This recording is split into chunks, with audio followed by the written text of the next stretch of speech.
Semi vecino selva miara, semi miara, semi vecino gira bene, fino a vecino gira bene, oblei vecino gira miara, miara, egno miara. You're welcome back. Here is Samson's take. Non-functional, ineffective systems, real security threat. This week, National Security Minister Albert Kandapah told judges that when justice delivery is seen to be ineffective or tainted, the security of the state is in danger. If the interpretation of the law is so much tilted in our favor, all the time, people will start accusing the judiciary and will not have the confidence that they need, unquote. What an unfortunate and embarrassing exhortation. The judiciary is a human institution, and it is public knowledge a few unworthy individuals find themselves on the bench and give the noble institution a bad name. Imagine how judges in that national security strategy policy sensitization meeting felt. I mean, those who keep to their oath of fidelity to the law without fear or favor, ill will or affection. What was their reaction? Unexpressed, however, to such a call. I get attacked by the unprincipled partisans for defending judges, even though I am not unwise to do so blindly.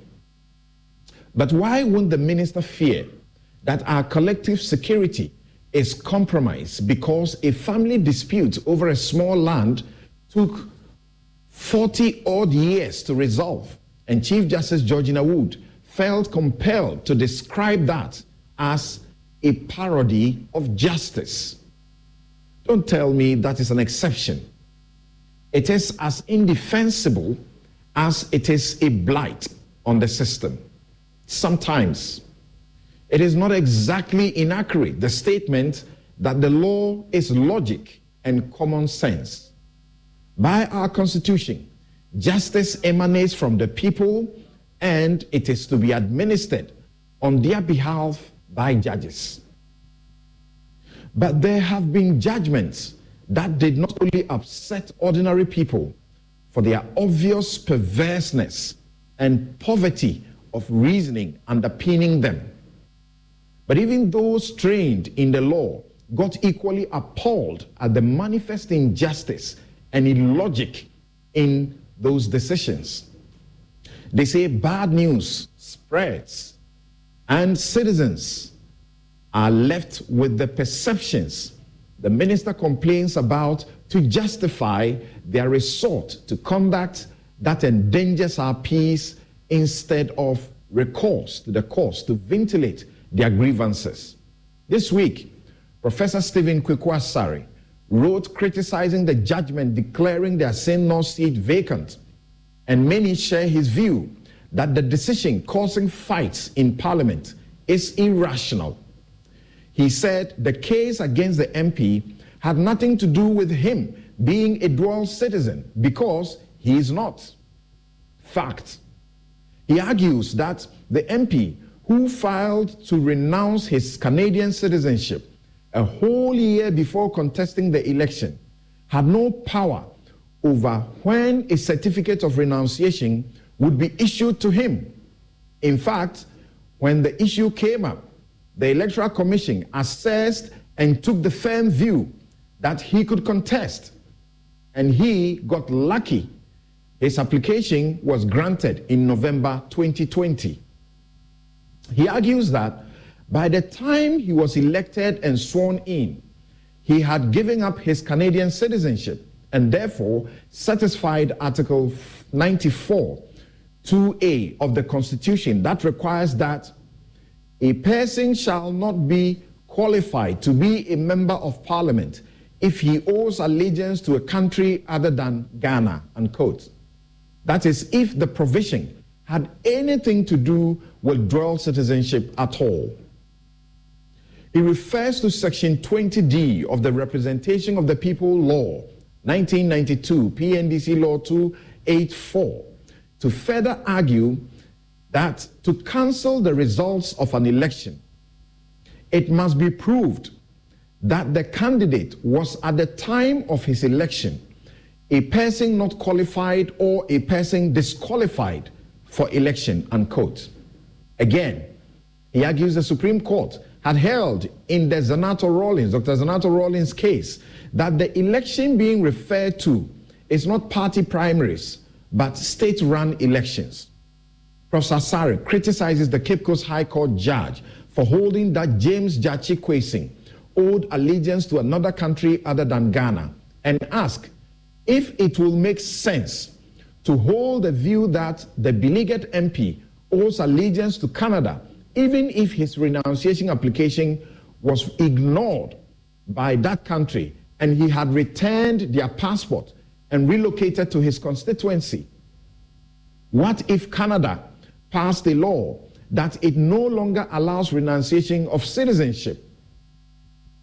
If the system works, why should the assessment and the decision of the independent state entity not suffice? After all, it is the body with expertise in the business of elections and must have capacity and competence to examine and pass nominations as being compliant with the law. May he overcome the procedural obstacles in the appeals he has mounted, so that we can benefit from the wisdom of 3, 5, or even more judges to settle this matter, to stop the poison it spreads against the judiciary on account of the decision of a sole judge. Wednesday, I was in the circuit court in Adenta. An accused person got into the dock and complained bitterly that he was being starved in police cells. The judge had to give out money for his feeding until the next court date. I asked the investigator why that was so. He told me that, like many of his colleagues, he does that from his own private pocket. So, the reality is that suspects under his watch will starve if he doesn't have food for them, if he doesn't have money to buy food for them. Dear Minister, the threat to national security is real, not only in an inefficient justice delivery or criminal justice system, but in many sectors. And who is supervising anything for being paid each month without fail? MPs who enjoy long periods of vacation can afford to absent themselves from work without permission for months and without any consequences, unless when we have a hanged parliament and a political party's interest is adversely affected.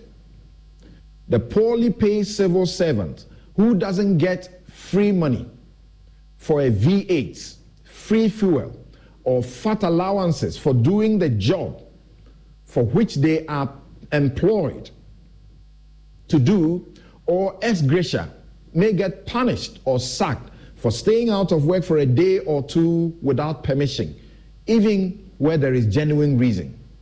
If you are serious about fighting corruption, you should not find it okay appointing MPs to serve on boards.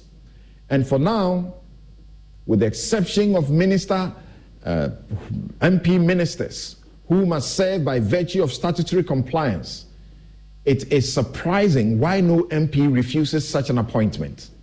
The President refuses to listen to the CDD on this clear conflict of interest situation.